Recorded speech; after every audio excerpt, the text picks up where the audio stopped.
The barking and snarling of his two hounds in the midnight woke the ealdorman. Raiders, he assumed, or worse, warriors of our world, seeking able-bodied men throughout the land against the threat of invasion. Impossible. Not at night. A distinct but faint knocking, not a battering, came at the door. The unexpected and the unexplained left the woodsman motionless with fear.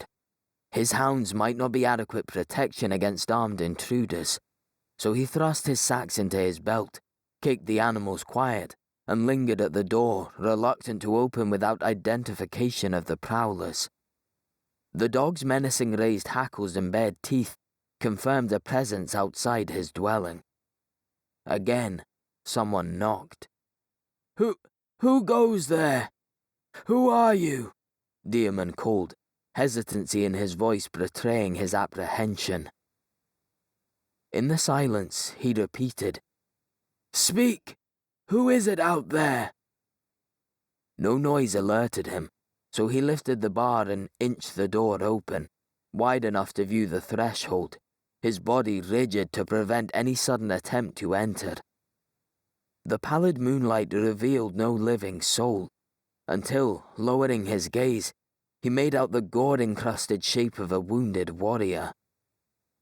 Satisfied the crumpled heap did not pose a threat, he woke his wife to help him haul the hideous man inside.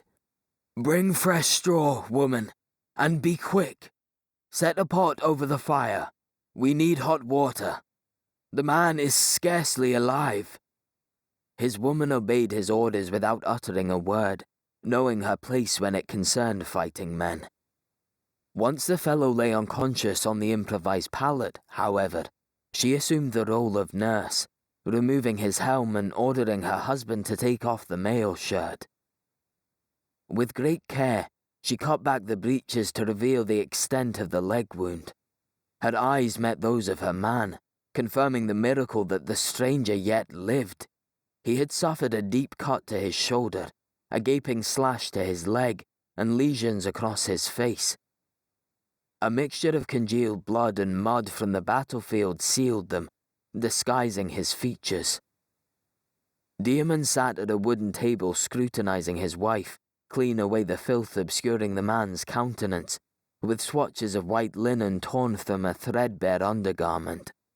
Satisfied, she poured vinegar into the wounds before, with great patience, using a needle and thread to sew up the gashes in his leg and shoulder.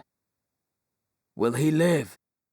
He is sore hurt, and much blood lost, but he looks like a strong brute. We'd best pray. And she paused.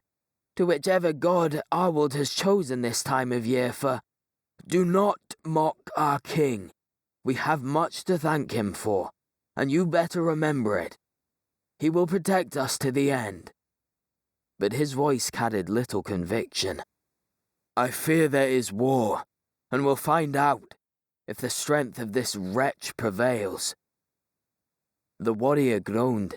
His eyelids flickered a moment before he blinked and surveyed his surroundings. The effort required to sit up exceeded his strength, and he fell back again, his mumbling incoherent. The woman raised his head, succeeding in forcing a little water between his lips, enough for him to mutter, Where am I? It isn't. But he lapsed into unconsciousness once more. She studied the face, cleaned of the filth of battle, and exclaimed, Dearman! Dearman! I know him! I've seen him at market with a woman. We engaged in idle talk when you settled on a price. The day you set up store with the ox yokes you fashioned. Remember? Aye, the face is familiar. Who is he? Speak.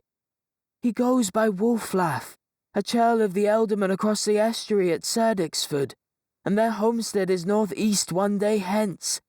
The woman told me. Sure, he is Wolflaff.